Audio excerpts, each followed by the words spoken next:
My wife left me. My pet dragon left me. You're not even listening to me, are you? I'm gonna go kill myself. Hello random people on the internet. My name is T-Duck and I dabble in a little bit of Calamity mod from time to time. One thing I've noticed about Calamity mod while dabbling in it is that the lore is so interesting. And yet, the lore is so scattered around. The best video I could have found on YouTube was this Calamity mod lore animated video and whatever this is. The problem with both of them is that it's not in chronological order. It leaves us to piece by piece ourselves. What am I saying? So what I mean is they gave us the puzzle pieces, but now we gotta solve it. But since you clicked on this video, I'm guessing you won't be doing the research yourself anytime soon. So I, the great T-Duck, have done you the hard work and pieced it together in chronological order so you can understand it easier. All the info on this video will come from the official Calamity mod wiki and in-game sources. I will be ignoring all fandom Calamity mod wiki pages, including Total Calamity mod wiki, because they are unreliable. If I do get anything wrong, feel free to subscribe first, then give me constructive criticism later after you subscribe, of course. I'll only focus on the important parts and leave out the non-important parts, maybe for another video or something. I'll also have to address this. The normal Terraria lore and Calamity mod lore are totally different universes. They're not the same and none of them are correlated. If you're interested in normal Terraria lore, don't forget to check out my previous video on the regular Terraria lore. A long time ago, an age named the Draconic era existed. In this age, dragons would rule Terraria. They would soar the sky and protect Terraria from all danger. The dragons had a leader named Ceratros. Ceratros was the king of dragons, the one who had command over all of the dragons in Terraria. The people and the dragons had lived together in peace. They would probably have done what we are doing today, like arguing about gender identity or something. But then one day, the Moon Lord came. The Moon Lord was a real baddie. He wreaked havoc all across Terraria, aiming to destroy and conquer it. Fortunately for the people of Terraria, the dragons were here to protect them. Dragons would engage in a war with the Moon Lord. The Moon Lord fought back, pushing the dragons to their limits, and the dragons were only able to hurt him. They never came close to actually destroying the Moon Lord. The only option they had was to weaken the Moon Lord and then sail him away on the moon. So that's what they did. They weakened him and sailed him away on the moon. They finally had won the long-fought war. But unfortunately, the dragon had suffered irreversible damage to their kind. Many dragons had died during the war, leaving only a few of them left. And more importantly, Ceratros, the king of dragons, was gravely injured. And as it seems, his life and power will be lost forever. Now let's fast forward a couple days, weeks, or months, or years. A human monk had came and visited Ceratros. The monk swore to save the king of dragons. Unfortunately, the monk didn't do what he said. He had broke the oath he has made to save the king of dragons. On the day that Ceratros was dying, the monk had consumed his auric soul instead of saving his life. Consuming the soul of the Dragon King has ascended the monk into a god. Alright, I'm gonna take a little break to do some explaining over here. The auric soul is pretty much the soul of the dragon, and when a human kills a dragon and consumes its soul, they then become a god. Depending on what dragon you consumed, you become a god of a certain aspect. To put it in simpler terms, imagine if you ate the banana dragon's soul, you become the god of bananas. Alright, let's get back to the story. The monk named himself Serok. The news of Serok's revelation spread like wildfire, for the other humans followed Serok's action to try and claim an auric soul for themselves, each of them wishing to become a god. Good intentions or not, all gods are sinners, each and everyone complicit in a genocide. The first city in Terraria is called Ascension. It is located in the underworld. It ages back to the draconic era. The heat from the underworld helped Ascension develop into an industrial city. This part is kinda important. The jungle is a bustling kingdom which everybody knows. People tend to live in the jungle around the honeycombs and harvest honey, which is why people who live in the jungle develop love for bees. The ruler of the jungle is called the jungle tyrant. Also, there is a sea called the Yharim Sea, which will become important later. It is located in like the desert area of modern day Terraria. Yharim is pretty much the main character of our story, but he's also the main villain at the same time because from what I know, our main objective when Calamity mod finishes developing is defeating Yharim, right? He might not be the main character because that's us, but we hear the story from his perspective. So everything we hear is from his point of view. Not all, but most of it, because some of it comes from Daedron and other people's perspective. A lot of you guys might not know, but Yharim was meant to be the champion of the gods. He was also meant to rule the underworld. The gods actually planned for Yharim to consume a dragon's auric soul, the dragon being Yharon. Yharon is literally the last of his kind, since all his dragon friends are murdered by the gods. The only reason Yharon is alive right now is because he's the dragon of rebirth, so when he died, he came back as an egg, and the egg is planned on being fed to Yharim. Because of Yharim's kind soul, he refused to eat Yharon, which destroyed what the gods had planned for him. The gods, enraged at Yharim's refusal, captured him and sentenced him to death with the egg. Yharim and Yharon were thrown into the lava in the underworld. Luckily for both of them, the heat of the magma caused Yharon to hatch. Immediately after he hatched, he came out, swooped Yharim away and saved his life and went into hiding somewhere. The question is, how the hell did Yharon fly immediately after he hatched? Newborns aren't supposed to do that. Anyways, I'm getting off track.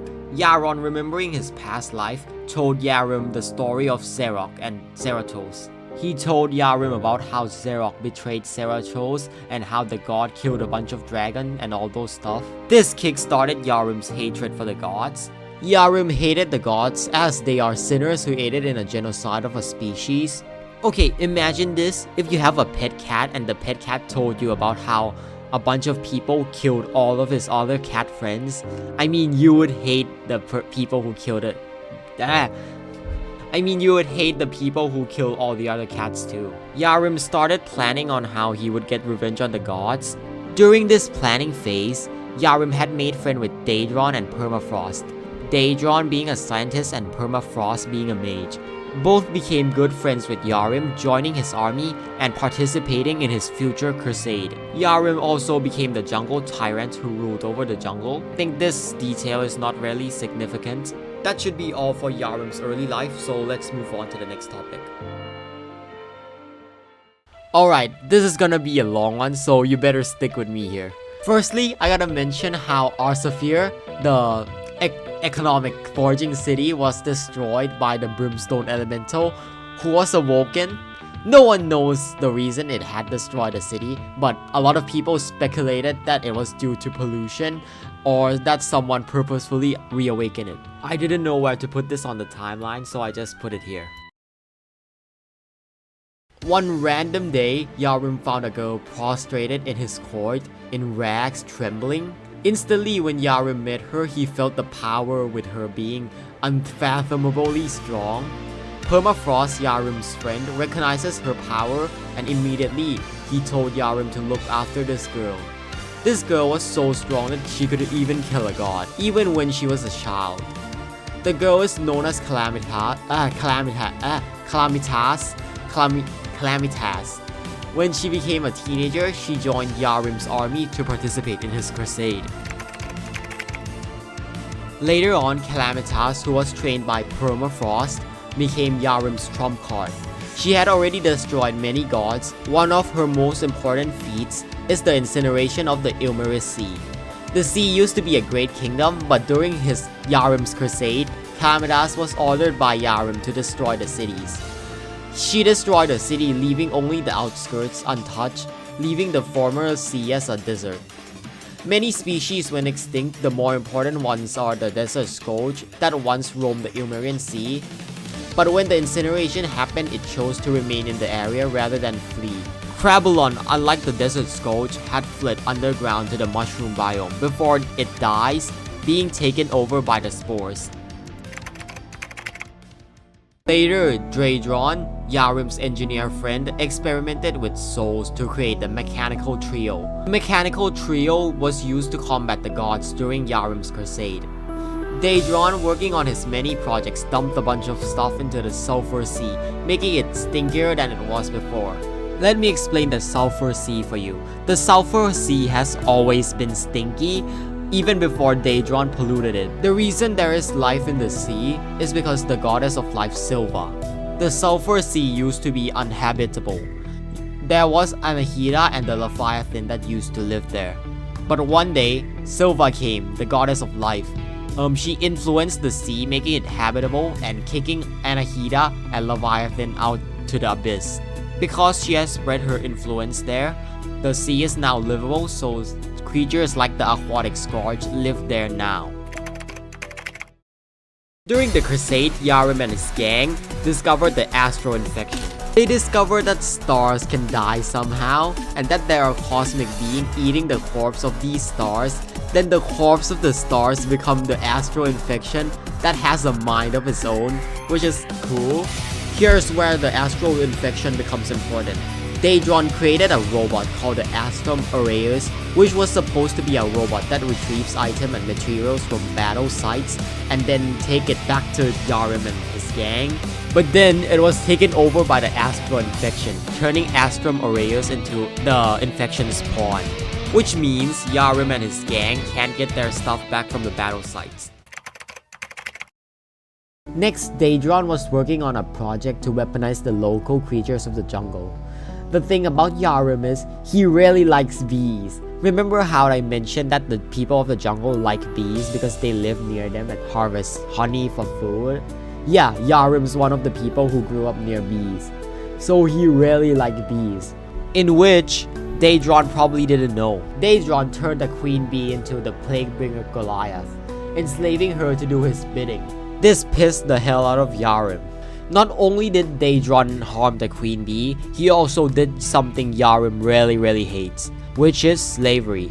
Yharim deeply resented slavery. Yharim knew he was far from good. But the one thing he would never do is shackle a creature to do his dirty work. The reason that Yharim hated the gods so much was not only because they committed genocide, but it was also because they enslaved living things to do their bidding. If he were to enslave an innocent creature, he would be no better than the gods he despised so much. This event made Yharim cut ties with Dradron, leaving him as he had shown his true color. But the thing is, you see, Dradron was a little sneaky boy. He did something that Yharim didn't know he was doing. Dradron attempted to make a machine that could match Yharim's strength before they parted ways. This attempt was the upgrade of the mechanical trio he had made, and it's called the Exomex. Quoting Yharim, Dradron is an evil man, entirely devoid of compassion and humanity. Amoral in every sense of the word. After Dradron and Yharim had parted ways, Dradron was able to clone Calamity, Yharim's trump card. We don't know how Dradron cloned her, but all we know is that the sprite of Calamity's clone isn't just an outer shell, and the Calamity's clone itself is inside the machine thing. I don't know what to call it. After the clone had received Calamity's power, it just went berserk and lost all form of humanity. So it's just mindless and walking around destroying stuff. Let's fast forward a little bit. The dungeon, you know, the regular Terraria dungeon, is where Yharim keeps his prisoner, and it existed a cult who wanted to resurrect a dragon, called the Cult of the Dragon. They were the ones who cursed the old man with Skeletron to protect the dungeon. Yharim had used to be allies with them, and he had allowed the prisoner of the prison to be guarded by them. But one day, the prisoner alongside their guards all died, forming together into the poltergeist.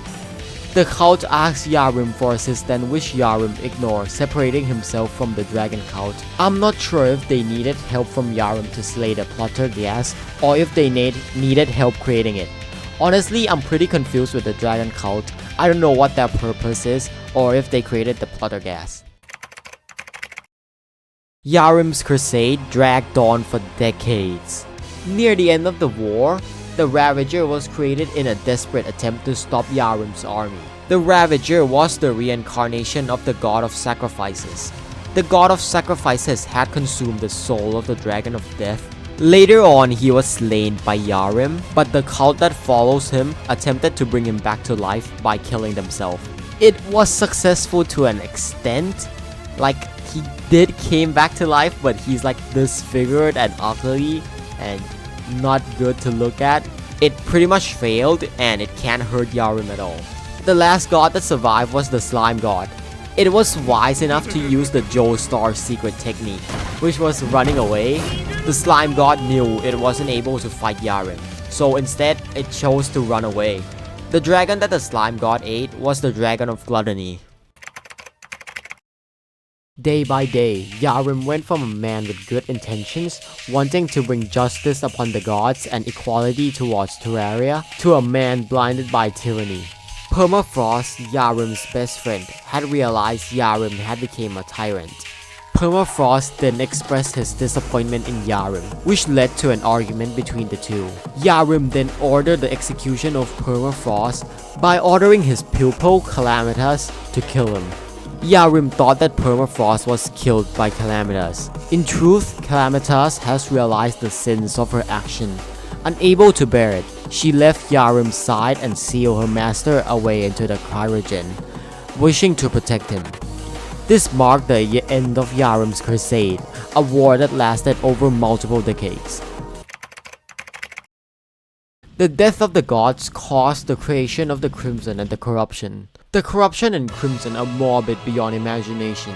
I mean, you can imagine it. Like, imagine a school toilet. Anyways, the essence of the dead gods corrupted and consumed the land, turning it into the corruption and Crimson. The brain of Cthulhu that resides in the Crimson were creatures created by the gods' action, which we don't know what the action is exactly, and the gods are known to kill the brain of Cthulhu's.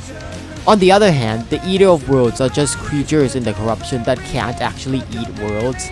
The desire of the dead god later became the Perforators, and their flesh clustered together to become the hive mind.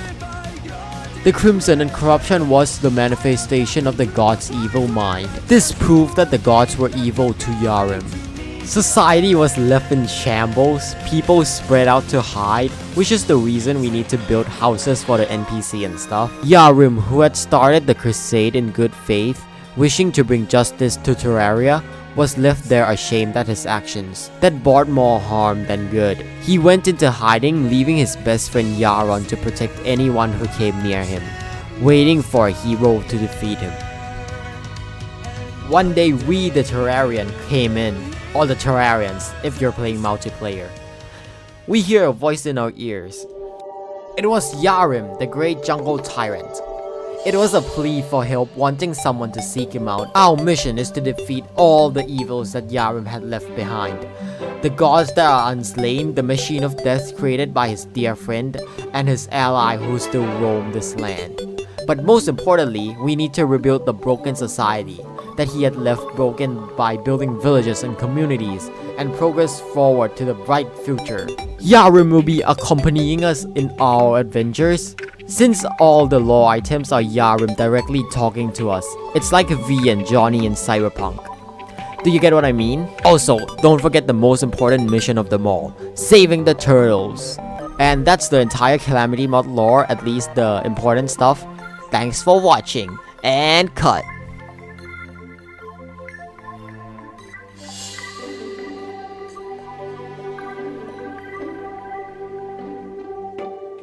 Why shouldn't you trust an atom? Because they make everything up!